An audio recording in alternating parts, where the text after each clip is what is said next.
Now, welcome friends to this monthly meeting for the month of June. We are having these monthly meetings once a month so that we can keep ourselves on track on the spiritual path. Our lives are such, especially in these modern times, there are so many distractions which we call our responsibilities, that we have to live a life in which most of our attention is given to our worldly obligations and worldly activities.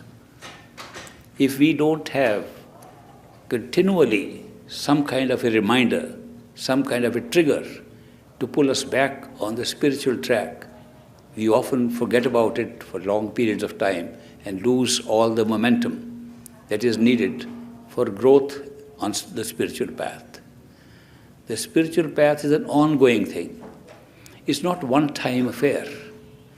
It is not that you found the spiritual path, you accept it, and then go about distracting yourself with all worldly things, and then you are on the spiritual path. The spiritual path is to stay on track while doing your worldly work and while taking care of all the obligations and responsibilities that you have. That is why we arrange these meetings so that at least once a month we think, did we default? Did we forget about something? Oh yes, we should have given high priority to the spiritual path. And we just lost ourselves in some distractions from outside, and therefore we should be getting back on track. At least once a month we should have it, if not once a week or daily. The best is to have it daily, so that every day we remind ourselves what is the priority number one for us if we want to be successful. Otherwise, if we don't use this particular method of spiritual enlightenment as an experiential method, it will turn out to be no more than blind faith like any religion. We have blind faith in religious doctrines. They tell us something, we believe it. There is no experience involved. And some experiences we get, they last so long as the experience is there, and we are back to our life of pain and pleasure, suffering and happiness, all alternating, and we make no progress. The spiritual path that I follow under the instructions of my master, which I share with you, and with the details of which I share with you, is an experiential path. It is not a theory. It is not a set of speculations. It is not trying to prove something. It is trying to experience something for yourself. It is to rely upon your own experience for a belief system rather than an experience of somebody else, particularly somebody else who's passed away long ago in a physical form. And then to rely on that experience for your faith is blind faith. Of course, there is a little catch in this, which I wanted to clarify today, that when you say it should be your experience, if it's an experience, there is no faith involved. You got an experience, you got it. Where is faith? Faith is to believe in something that has not been experienced.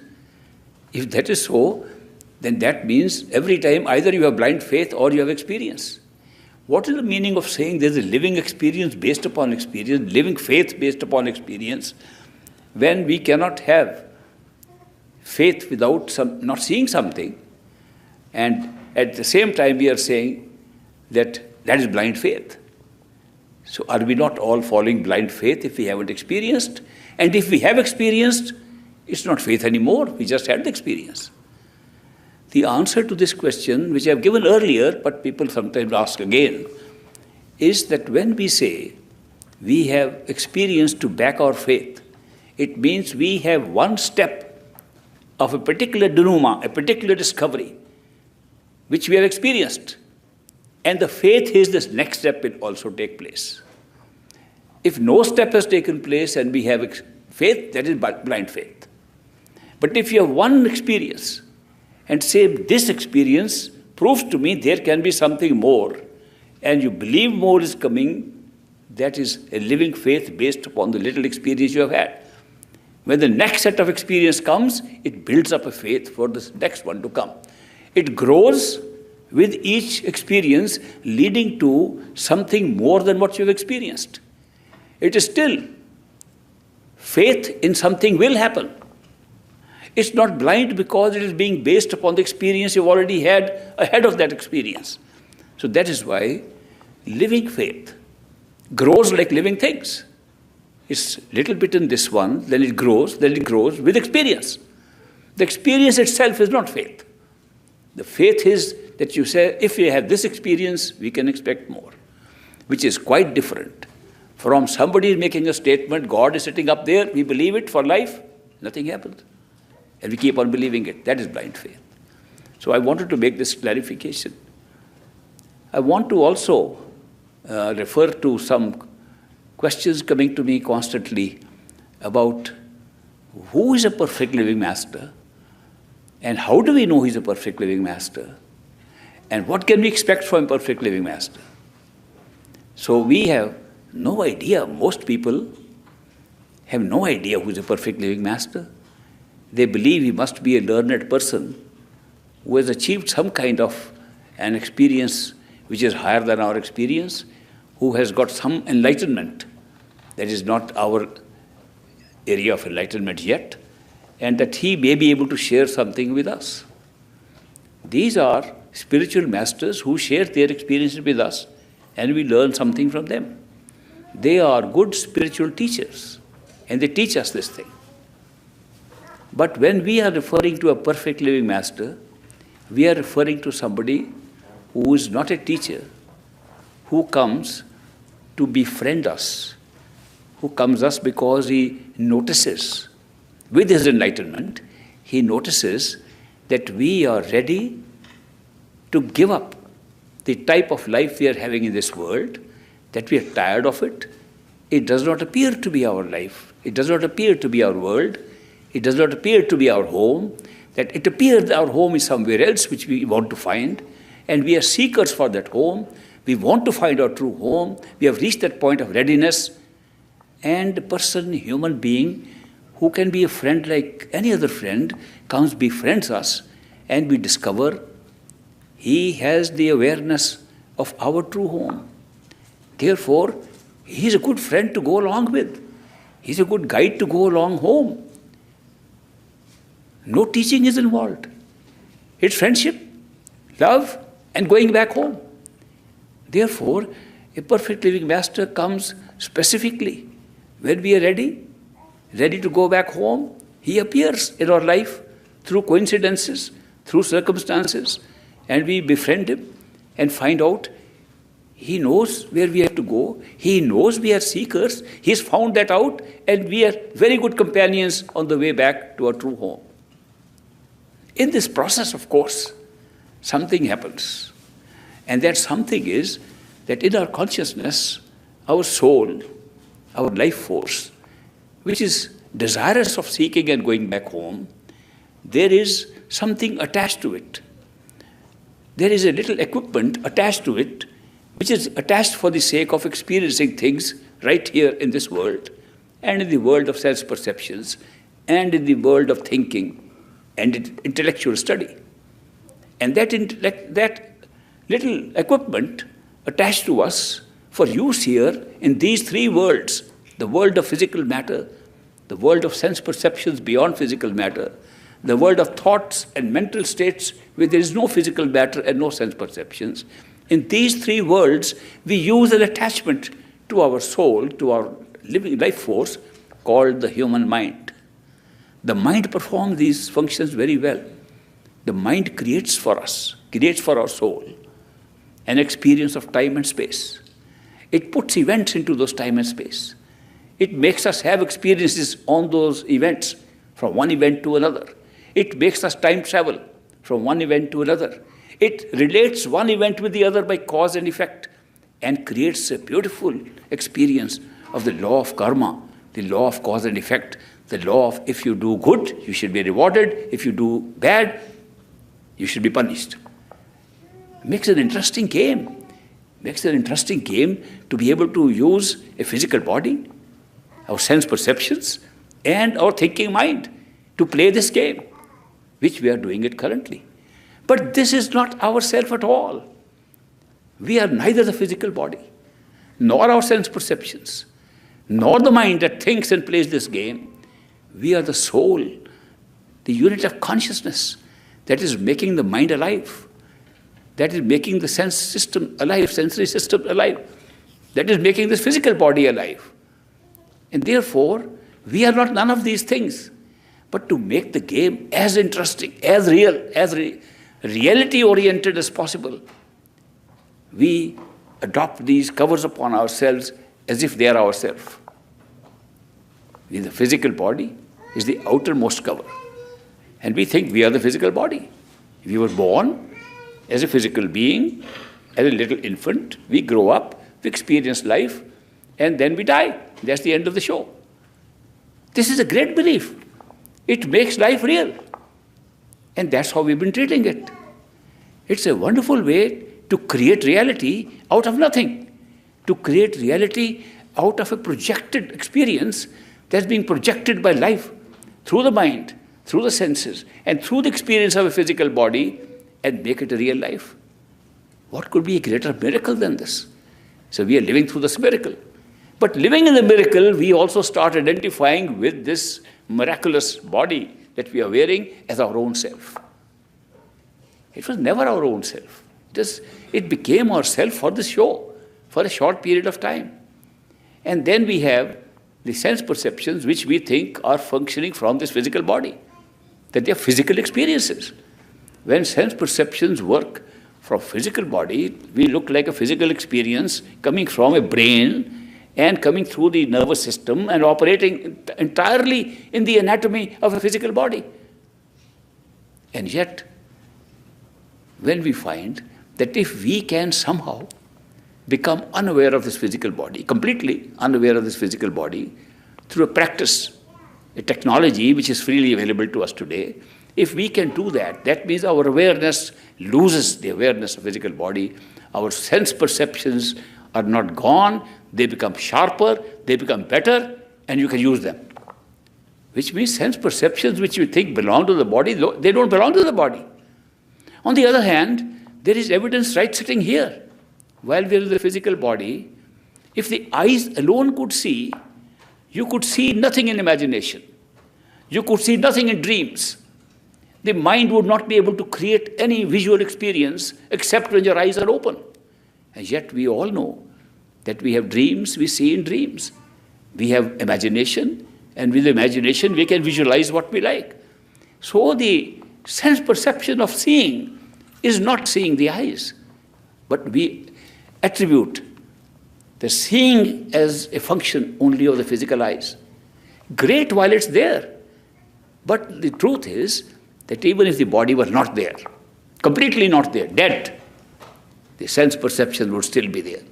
And we call those sense perceptions that exist without the physical body as an astral body. It's not a body at all.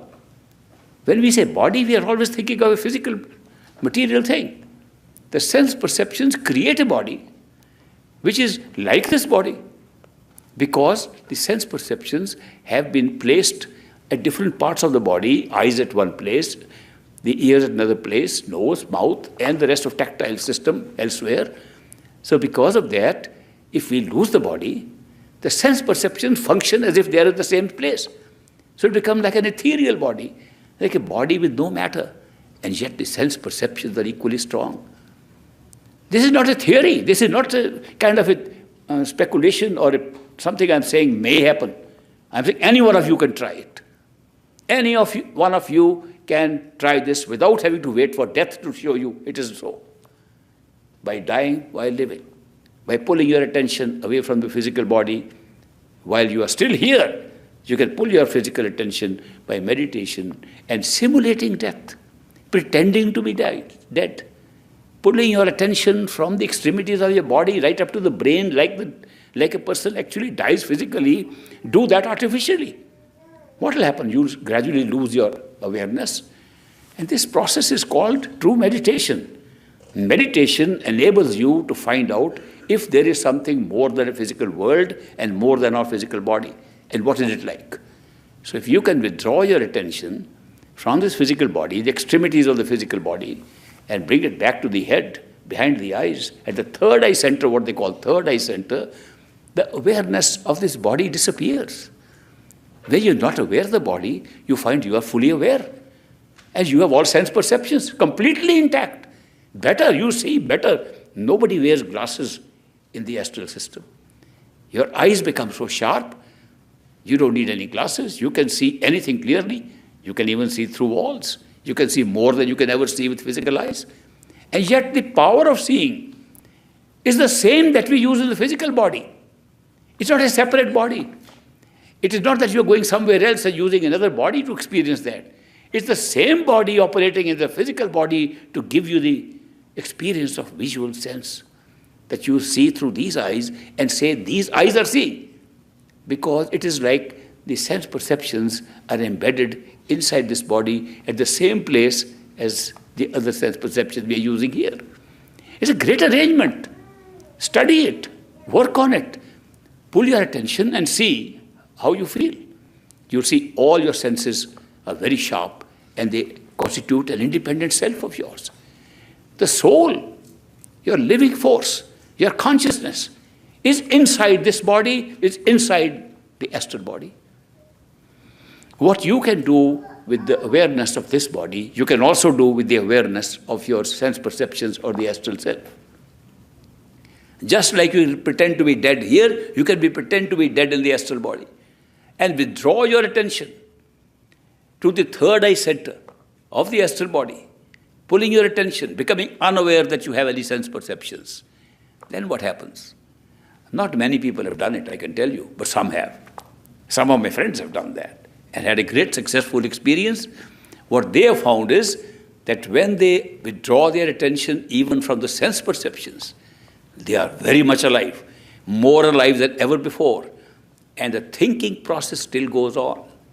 They still keep on thinking. The processes of the mind to put thoughts together, to think in a certain lines, linear thinking is still there. Time and space are still there. Our destinies can be seen from there, which we will live in the astral and the physical bodies. One of the greatest experiences. And yet, we are still experiencing as souls, as units of consciousness, empowering a mind, another mind that is just another attachment to us.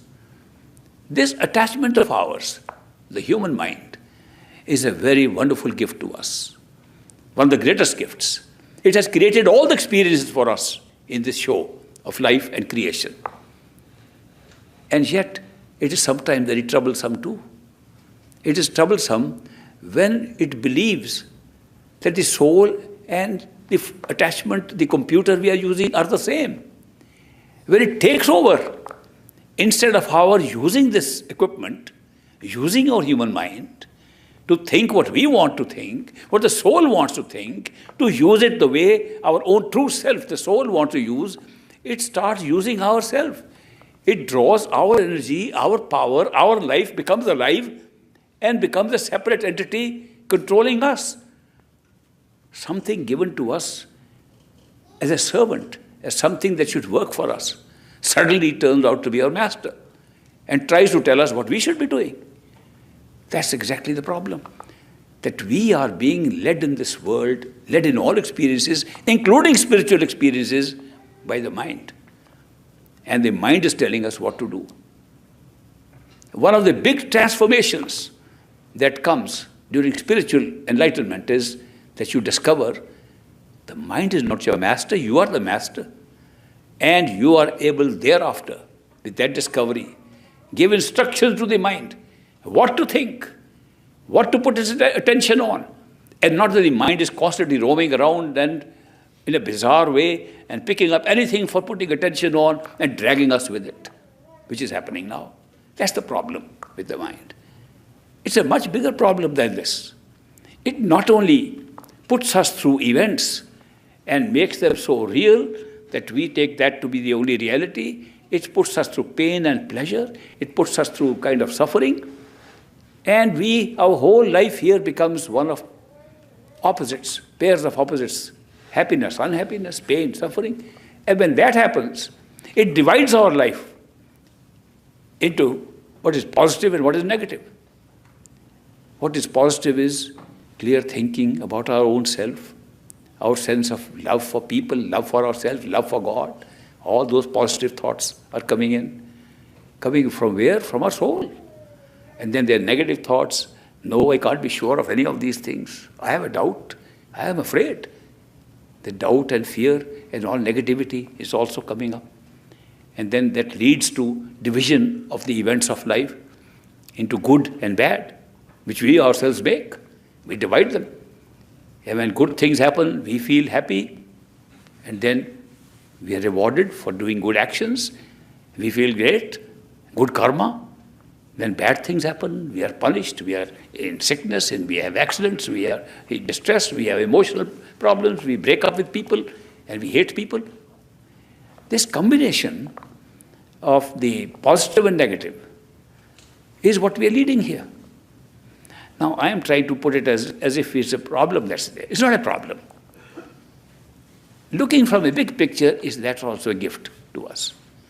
Looking from a big picture of creation, the purpose of creation, the purpose of life, even this good and bad that is occurring here, the high and low that happens in human life, is also a gift to us.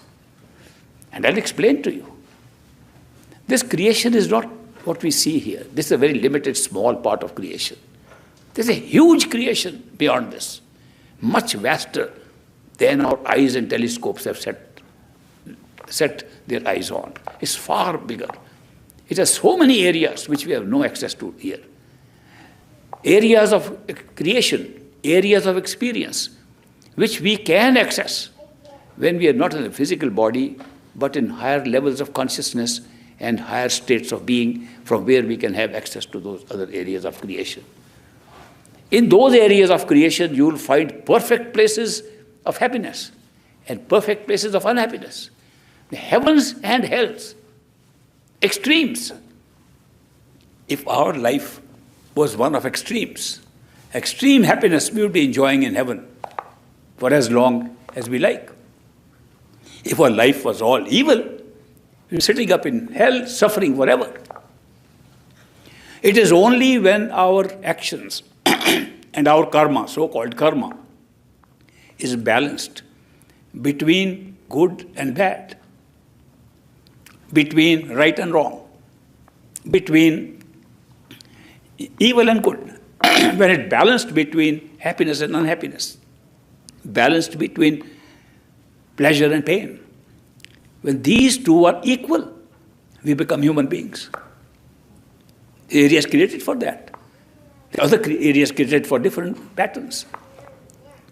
We all have a balanced life of pain and pleasure.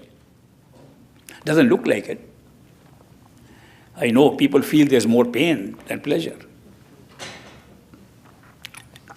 People say there's more unhappiness in this world than happiness. Happiness comes in short spurts. Pleasure comes in short spurts. Pain is continuous. Suffering goes on for a long time.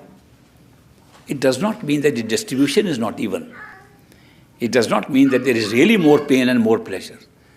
The only difference is that these are being experienced by us, both pain and pleasure, in a medium called time. They all are experienced in time. You can't have pleasure without time. You can't have pain without time. It lasts for a while. The only difference is when pain is experienced, unhappiness is experienced, time seems to stretch out and seems to be a long time, even though the watch says the same time. When pleasure comes, it goes so quickly. We think the pleasure didn't last that long. By the calendars and the watches, it's the same time. Therefore, we feel that there is more negative experience, we feel there's more pain, we feel there's more unhappiness. Actually, it's very well balanced. There's another factor in that. Sometimes we see people with a lot of money, big mansions living there, celebrities. We say, look at their good luck, look at their good fortune. They are in a state of happiness. You go and live with them for 2-3 days. I had an opportunity to live with these rich celebrities. They are the most unhappy people that I have come across. Because we see their tangible possessions. We see what we can see with our eyes, and we think they must be very happy. We don't see their emotional life. We don't see their intangible life. We don't see the depressions and distress in their minds. They are willing to give all their possessions up for a moment of happiness, if you go and see them. And we think if we got what they have, we'll all be happy. It doesn't happen like that. I have seen people who had nothing, and they said if we had everything, we'd be happy. When they got everything, they were most unhappy. Therefore, we don't see the intangible sides of our possessions. If you put this together, the fact that time flows differently in happiness and unhappiness, if you put together the intangible and the tangible possessions we are all equally balanced. It has been a very fair game in the law of karma. But we don't experience it like that. But why was it necessary to create pain and suffering in the first place? Why couldn't the Creator, whoever the Creator is, create all happiness and all bliss everywhere? Why couldn't he stop short of creating heavens only and not create hell and create this kind of a life of a combination of pairs of opposites of heaven and hell right here? The answer is very simple if we look at it. If there was no hell, we would never know what heaven is. Heaven would be a boring place. If we had no pain and suffering in this world, we would never be able to appreciate what happiness and pleasure is. Look at it deeply. All our experiences in the three worlds of the mind, senses, and body are based upon pairs of opposites. If you don't have an opposite, you don't have the experience. It becomes completely non-experience. I give a simple example. Here are all these lights put up here. So we can see each other. If you cut all these lights off, we can't see each other. How do we know the lights are on? Because we know what it looks like when the lights are not on. Supposing these lights were always on, day and night, whether we open our eyes, close our eyes, that light is always on, we never see it.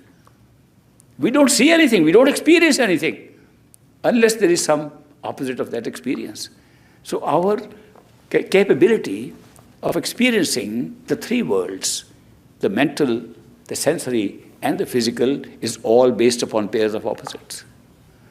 Therefore, these opposites have been created with a purpose, to generate a certain kind of experience. But then it looks so bad that we should have to create so much suffering, misery, crime, terrorism, hospitals. What kind of opposites are we creating? They look so terrible, they look so bad. But they have been created not as a reality. They have been created to look like reality. They have been created out of illusion. They have been created out of a projection of consciousness into an experience. It's exactly like we create a dream sequence. Supposing you have a dream, a horrible nightmare, and terrible things happen in the dream. You say, what is this going on? Then you wake up. What do you say? Thank God it was a dream.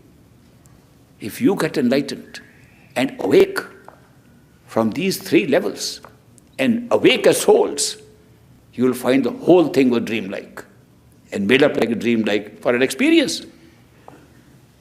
It was not real, but made to look real.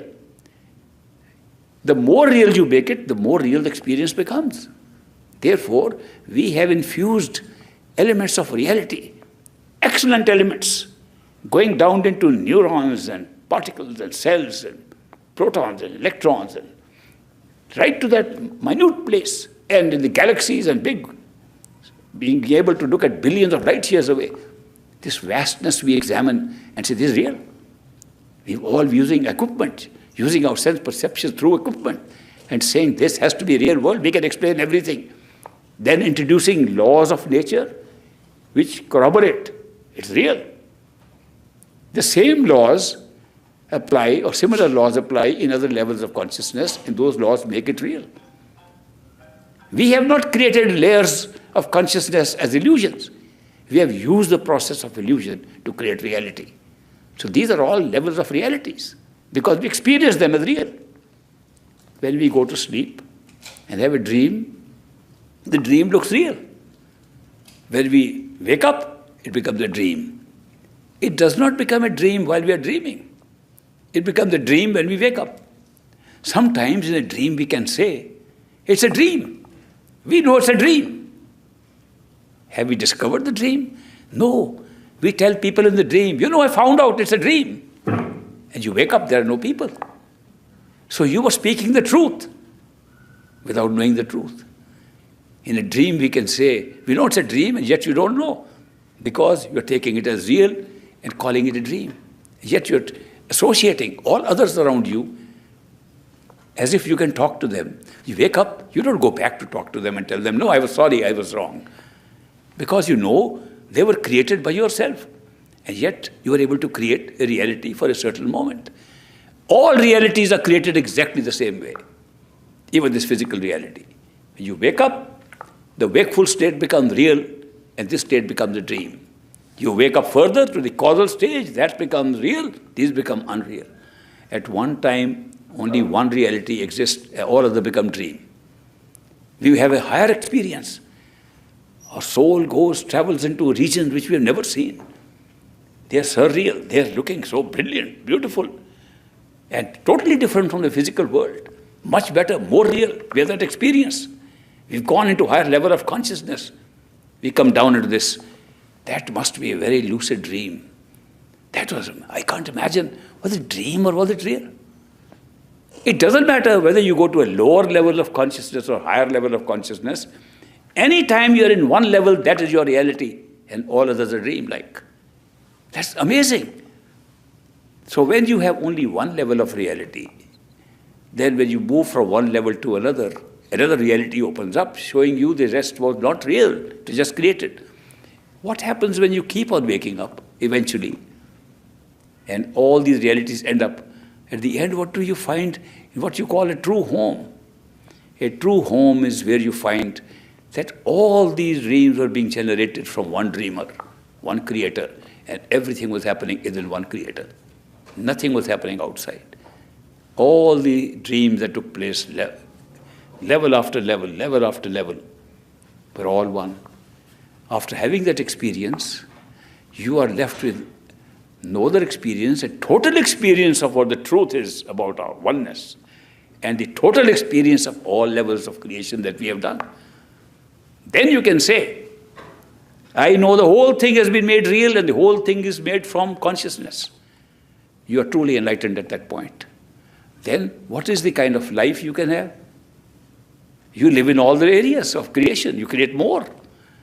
Then you keep on enjoying creation. You are a creator. You merge yourself and become the same as what we have been calling the creator. There is no other creator. Our totality of ourself is the creator. Our totality of consciousness is the creator. And that's what we discover when we go to our true home, where we really belong, from where the whole thing starts. So the spiritual path is a step-by-step awakening to a level where we come to the total awakening that we are the ultimate merged in our totality. What is the role of the mind in the middle, which we create 2 steps down? We become individuated as souls, and then we attach the mind to ourselves to create these kind of 3 realities. The mind wants to hold on to these 3 realities as the only reality at our behest, at our request, and then holds us down to these experiences. So when we are sitting in this 6th level of experience, the physical world, when we are living in this world and want to think about going back home, the one factor that comes in the way and stops us is our own mind. The mind doesn't want to lose this whole territory. We've given so much power to the mind. We've empowered it to become a separate being like it is, to which we are subservient, so the mind comes in the way. And therefore, the mind wants to keep our attention in this created world as long as it likes, because we created like that. The mind was created for that. And if we want to have a subtle belief inside, based upon some little experience, the mind creates a doubt about it. Like, how can you be sure? And every doubt that the mind creates, at our behest, leads to fear. Doubt and fear is an invested function of the mind. We have invested those functions in the mind. Good functions, to think of it. Supposing we had no doubt, anybody said something, we'd be just carried away. We'd have no way to test out anything. So doubt is good. Doubt should be resolved. Doubt leads to seeking. Doubt leads to seeking further. Doubt leads to clarification. If somebody has been able to find the truth, all doubts disappear. If you have been able to have an experience above the mind and found out the mind was merely created to have these experiences, you will never have any doubt, nor fear. The doubt and fear disappear together. You will find an enlightened person whose awareness has gone beyond the mind, completely free of doubt and completely fearless. You can see these characteristics of an enlightened person. If an enlightened person can be frightened, except by his wife, I believe. If an enlightened person is afraid, he is not gone beyond the clutches of the mind. Fear and doubt are products of the mind. So that is why, when I say we meet here, we are trying to tell the mind, now step aside. Every time we get together and remember our priority of a spiritual life, our desire, our seeking to go back home, true home, the mind comes in the way. When we meet here, we can brush the mind aside.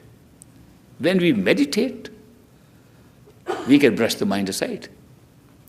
Some people don't know how to do it. It can be taught. It's a great technique to be able to brush the mind aside and to ignore it so that we can meditate upon our own goal and discover our own soul.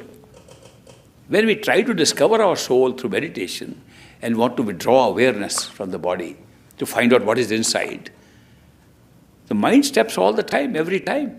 Doesn't want us to do that. Doesn't want us to put our attention within ourselves.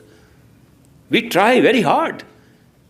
We try to sit in meditation, close our eyes, go deep into ourselves. The mind is thinking of all the things around the world. It's not there at all. We are not where we think we are by closing eyes. We are where the mind is taking us. So we are scattered all over the world. And so many thoughts come. People have lost their keys. Try meditation.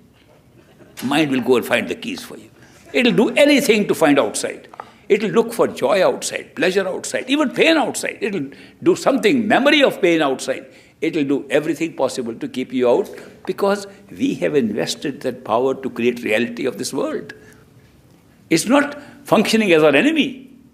It's functioning to perform the function we gave it, to create a reality for us. It has done a good job, continues to do a good job. But now we are fed up. Now we want to go back. And how could we have left our true home, come into this world of pairs of opposites, pain and pleasure? How could we have come here and taken such a big risk of being controlled by the mind and then be locked in here forever? Just because we believe the mind is the self, the mind is the creator, universal mind is the ultimate creator. How could we have made that mistake? Did we make the mistake of locking ourselves out from our own home and left the key in our home? No, consciousness is far more intelligent than that. It did not make that mistake. It kept the means of going back home, no matter what level we came down to create new experiences, even the physical experience that we are having here. We kept an arrangement ready, ourselves, that when we are ready to end the show, which we are taking as real, something should happen in that show. So it should trigger us to go back home and give us a way to go back home, to give us the key to open that door and go back home. What was that arrangement we made? We made an arrangement that when we are seeing this world of illusion, a created world, within the world of illusion, within the created world, within our own projection, a human being should appear. A human being should appear, remind us, which we programmed for us.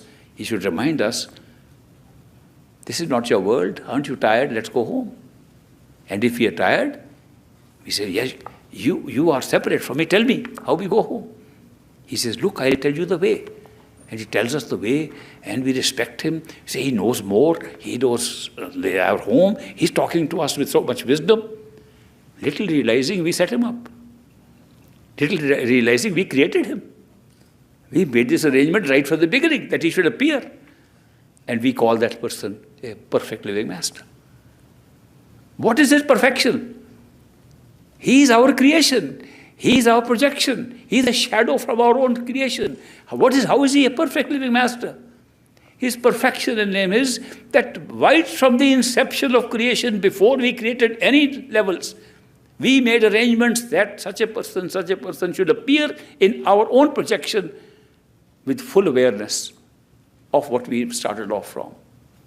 That is why such a person we call perfect living master. His perfection is he knows beyond the mind how the perfection was created, how the imperfection was created, how they were placed in opposition. He is aware and talks to us like he knows it here while we are here. He may be a puppet. He may be a shadow. He is a shadow. We're creating him. If we are creating everything else, we are also creating that human being. But we have invested him right from the beginning with the ability to become something different from us, somebody who can befriend us, somebody who can take us home. As we go home together, at the end we realize he was ourself, nobody else.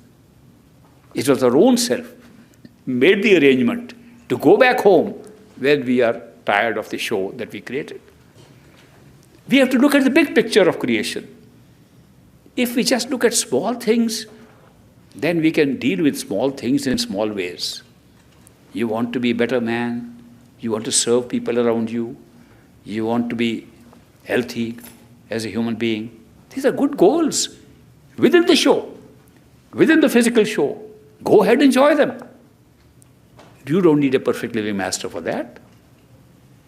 You want to teach people how to be healthy, you want to teach people how to be happy in this world, which you take as real, go ahead. No role of perfect living masters in that at all. You want to improve society, you want to save the whales and the world and the earth, go ahead. It's a good part of the show. So you can enjoy the show and have all those things, but there is no role of a perfect living master in any of these. There are roles for the people. You want to go and find out if there are heavens and hells. Yes, go to a person who has access to heavens and hells, and he will tell you. He'll take you.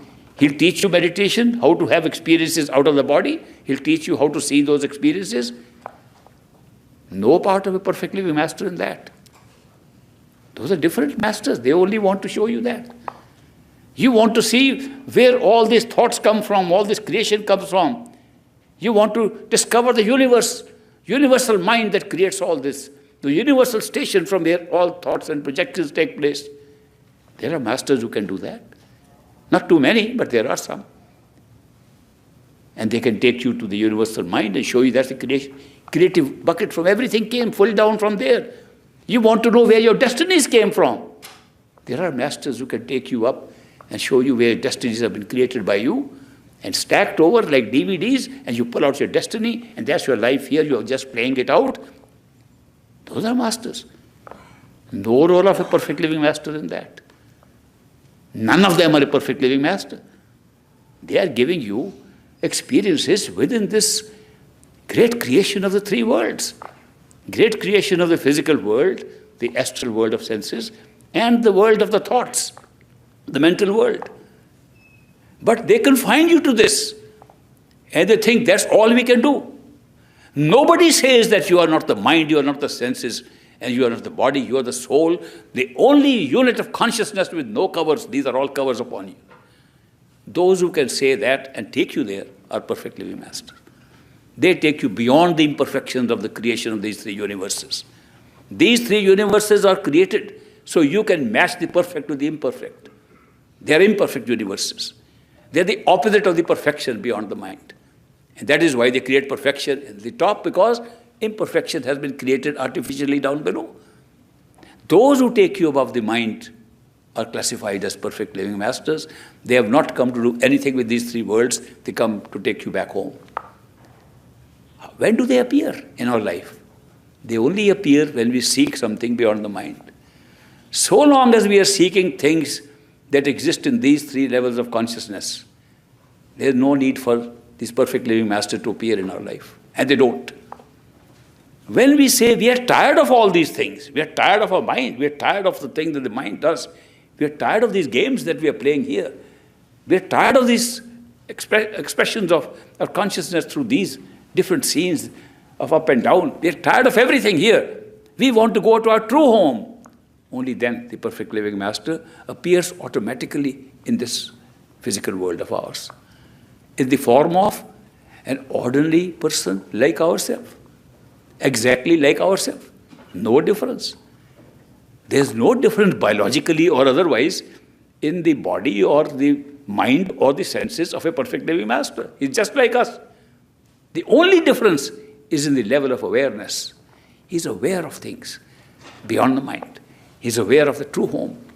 And he's awareness. And he can share that awareness not by reason, not by debate, not by dialogue, not by question and answers, not by teaching, not by theorizing, not by intellectual stimulation, but by something that exists beyond the mind.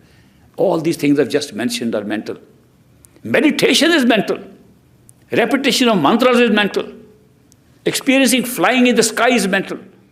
Going into higher levels of space and time is mental. They don't come for any other mental things. They come to take you where you belong beyond these three. What belongs beyond these three? Can you think of experiences that belong beyond these three worlds? The three worlds gives us a material experience, physical experience of the so-called physical reality, materialistic reality. They give experience of dreams and higher lucid dreams and flying in the sky. They give experiences of finding out your destinies, of Akashic records. They give you all those experiences, all mental. What do these people give us? They give us an experience of that which only belongs to the soul, not the experience that belongs to the mind. All these experiences that I am mentioning are of the mind. What belongs to the soul?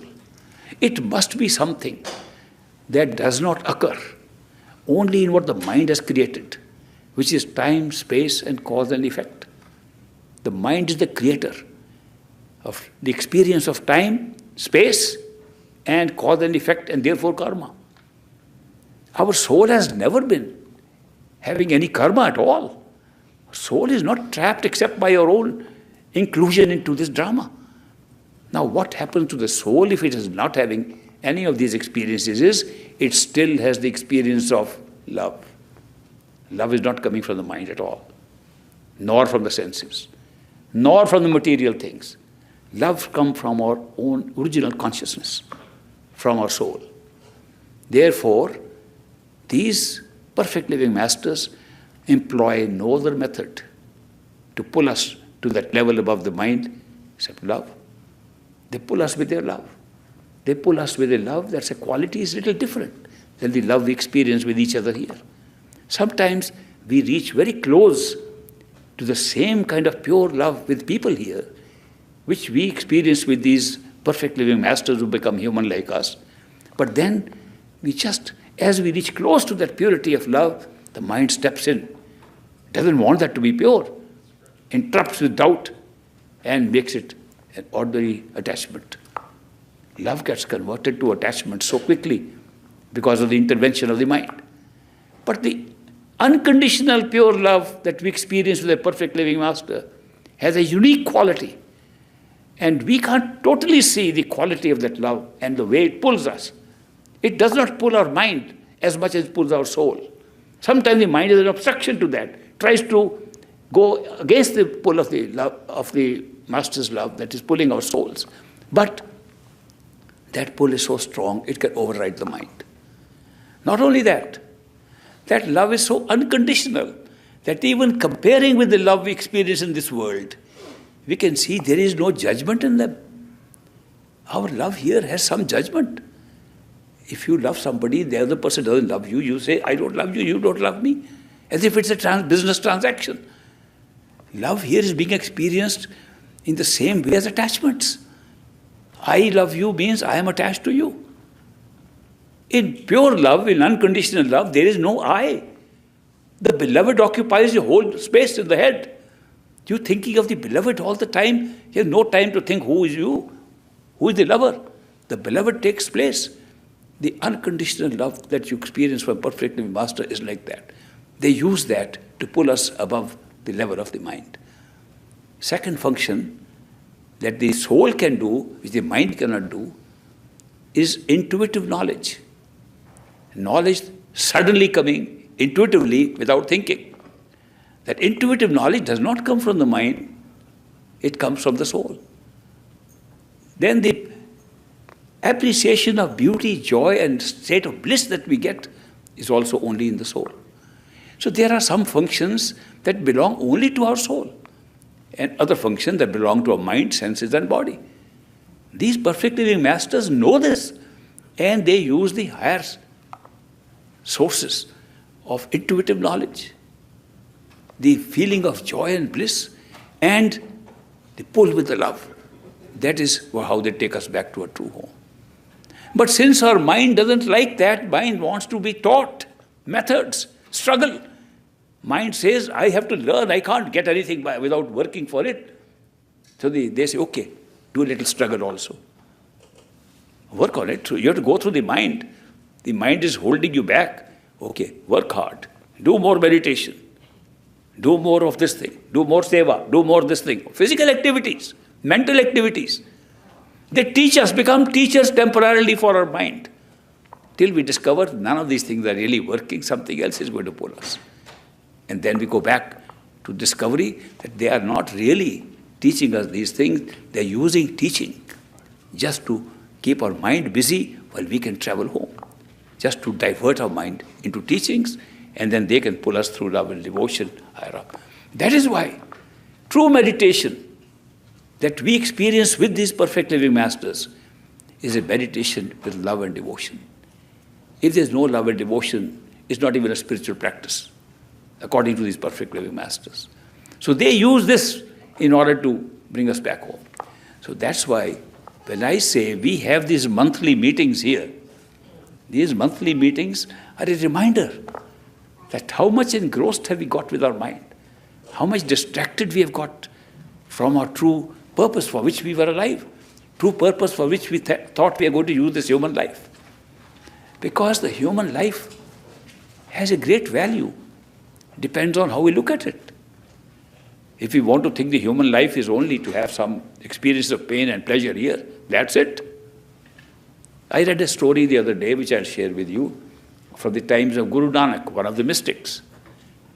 A man went to Guru Nanak and he said, you talk about the importance of human life.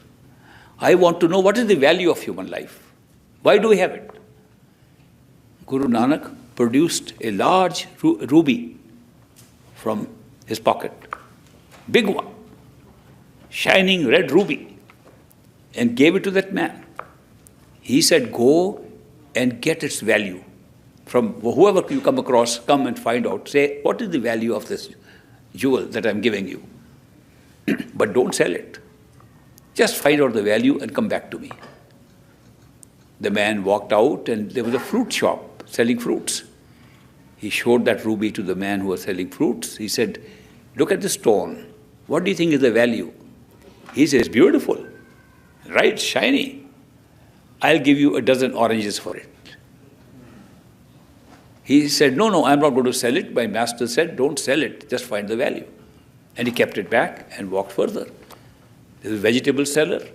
He showed him also that stone. Said, what is the value you think of this stone? They show me. Oh, beautiful. I'll give you a sack of potatoes for this. He said, no, I've not come to sell it, just to get the value. He takes it back. Then he goes into a jewelry store and shows the stone. They say, it's worth 50,000 rupees. It's a very valuable jewel. It's the largest ruby I've seen. And it's worth more Then other smaller stones, I give you 50,000. Just leave it with me. No, my master said don't sell it, just get the value. No, I'll double it. I'll give you 100,000. Just leave it here. No, my master said don't sell it, I'll take it away. Then he went to another diamond merchant who happened to be a disciple of that master Guru Nanak. He showed him. He says, this is not an ordinary ruby. This has come from your master. All the wealth of the world, if you put together, cannot equal this ruby. So he went back to the master. He said, I got so many different answers. He said, you got the answers to what is the value of life. You can make it worth a dozen oranges. You can make it worth a sack of potatoes. You can make it worth a certain amount of money, or you make it invaluable, more than the existence of the entire universe. Depends on how you treat life, what you make out of life. We have been given a human life. It has a very unique feature in it, a feature that no other life has. Neither a lower life nor a higher life has that feature built into this human life. And the feature is we can experience free will. We have the capacity to feel we make choices. We feel we set our destiny every moment by deciding what to do. How do we have that experience? We have that experience that although the entire life is predetermined, the whole creation is predetermined. The Creator knows the whole show in advance and all the time. We can't see what is going to happen in the future. We are blocked. We are ignorant about the future. We are ignorant of the next 5 minutes. Because of our ignorance, we feel we are making decisions by our thoughts, by our choice making, and that is what happens. Little realizing that our choice making, our thinking, how to make a choice and what choice to make is already predetermined. And we are doing exactly what is predetermined. And that's why things happen that way. We forget that everything is predetermined. We don't see it, and we see that we are making choices. As an experience, not of reality. Reality is everything is predetermined. The experience is we are making that choice right now. This great combination put together of a predetermined destiny in which we are placed in the middle with ignorance of the future, in which we feel we make that decision now. That great gift of free will is the very great gift which makes us a seeker and takes us on the path back to our true home. It's only when you seek you can find. And if we didn't have this free will, we couldn't seek. We'd just be drifting along in our life. It's what a wonderful thing to create a certain darkness of our own life by ignorance of the future and placing us in a position where our mind thinks and makes decisions and thereby becomes a seeker and can find the truth. Therefore, human life is the only life, the only species of life form created that has this experience. Insects, trees, plants, animals, they all have souls. They all living. None have this experience. Angels, gods, people running the universes higher above us, guardian angels, none of them have it. They know it. They're not blocked by ignorance. Only human beings have been given this special privilege. Therefore, human life is the most valuable life in the entire creation. There are only two wills that actually exist. The total will of the totality of consciousness, the will of the Creator that creates the whole thing, including all choices, and the will that we think we have, which is an experience, but not true will. But a great will, a great experience, like true will. Therefore, when they say man is created in the image of God, people don't realize what is the common thing about them. It doesn't mean God has nose and eyes and body like us. It's just a power. It's power of consciousness. What is common between the two? How can we say man is made in the image of the Creator? Because the Creator has real free will with which the whole creation took place, and man thinks he has the same kind of will and uses it for seeking to go back to true will. This is one side of the picture. Now you want to see from the grand picture, from the grandstand of creation, from the point of view of the Creator, what we think as us individuals, human beings. We are creating an experience around ourselves with our mind. But who are we, really? When we go through the spiritual discipline of finding ourselves, go within ourselves and find we are not body, we are internal sense perceptions. We go within ourselves, find we are not even sense perceptions, we are the thinking mind and the soul. We go within ourselves and find we are not even the mind. We are a unit of consciousness, the soul. We go within the soul and find out the soul is not a separate thing at all from totality. That we are only a point of view of totality, that we were the totality, we were the Creator. So free will we were experiencing here as illusion was also true free will of the same Creator. We set it up. What we say is free will here. It is not free if we are looking only at here, because somebody can look at the future and tell us it is not free. When we go there, we find it was free. It was designed there by nobody else than us in our totality. So these two answers come up and give you a full understanding of this great dilemma about people thinking, have we free will or not have free will? You have free will if you have totality of consciousness, and you have illusion of free will if you're not there but over here. And at no other place will you have this experience. It's remarkable, most miraculous way this whole setup is there. And nothing grander than that. If you have these spiritual experiences, you'll be left in wonder every minute of your life. Wonder at how it's been placed and how perfect it has been made. Imperfection created to make the perfection. Some people ask me, if our reality is perfect, that means we can't see the reality. After all, if you say everything is seen only in opposites, which is true, an imperfect world has been created to make an opposite of the world of perfection. While the world of perfection is real and absolute reality, we create a reality of imperfection to have an experience of the perfection of our own world. What about pairs of opposites? We believe there are no pairs of opposites in our true world, in totality of consciousness and where we belong, one with the Creator and part of the Creator. There is no pairs of opposites at all. How do we experience we are there? By creating a world of pairs of opposites and making this as an opposite of that. Look at the grand style in which this creation has come up, and look where we belong. And the greatest wonder, that all this knowledge and information can be conveyed to us by our own part of our own creation, a human being like ourselves, whom we call a perfect living master. When he comes into our life, he opens all these doors for us. And at the end only we realize, we set up this whole show, there was no difference. The perfect living master and us were the same, which is the truth.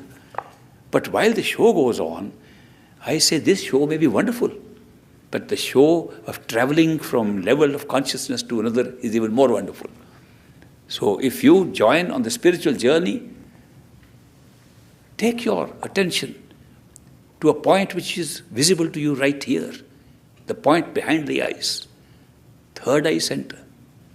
Practice that kind of meditation where you can go there, where every day you can see something happening inside or outside or both. Inside and outside are the same. Nothing can be created outside if there is nothing inside. It's a copy, a reflection from what is inside. So don't think, oh, now I'm outside, I'm going to go inside.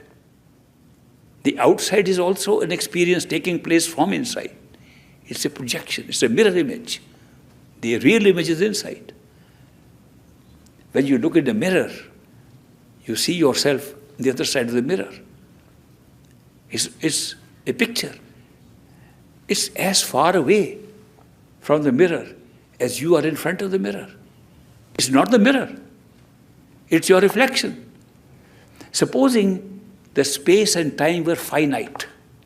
Supposing we could say this wall is the end of space and time. There's no space behind it. I can create time and space immediately by putting a mirror there. When I put a mirror there, And we're sitting here, we'll see ourselves way behind the wall where there's no space and time. We'll create space and time. The whole show here has been created from inside like that. So when we have experiences in spirituality, in spiritual discipline, in a spiritual life, they don't always happen inside. They happen outside and inside. Little hints come here, little hints come inside. And those are the little things that create a living faith, that we develop our faith on. They can be outside and inside. Don't forget that. I hope that we'll take advantage of the fact that we have knowledge and awareness that such things exist, that such processes exist, such technology of finding our own true self exists, that such people exist whom we can call perfect living masters, who have awareness of all these levels at the same time when they're human beings like ourselves. And they are the ones who appear in our life and pull us with their love. I wanted to tell you a little bit about how they function. Thank you very much for your patient listening. I'll be having a break for lunch now, and there are a few people who have given time to see me in the lunch break. After you have a little lunch, I'll see them, and I'll come back to you in about an hour and see you to answer any questions you have. And there may be papers given somewhere too. You can write your question. I can take up a few questions when I come back.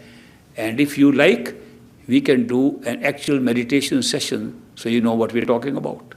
How many of you would like to do that meditation? I'm very happy. We'll do that in the afternoon today. Thank you very much. We'll have a break now.